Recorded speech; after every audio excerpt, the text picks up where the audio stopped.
Ready to trade your everyday for a 2-year working holiday in the UK? First, let's see if you qualify. You'll need to be between 18 and 30 years old, a citizen of an eligible country like Australia, Canada, Japan, or New Zealand, and have £2. 530 in savings. Head to the UK government website for a full list of eligible nationalities and up-to-date financial requirements. Time to gather your documents. You'll need your passport, proof of those savings, think bank statements, and details to support your application like your national insurance number. Having these ready will speed up the application.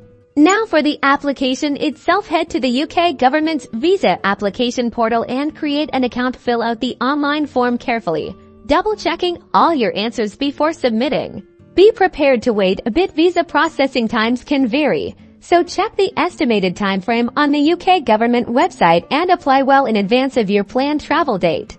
Congratulations! You're one step closer to your UK adventure. With your visa in hand, you're free to live, work, and explore the UK for up to 2 years. Now go make some memories. Don't forget to like and subscribe for more travel tips.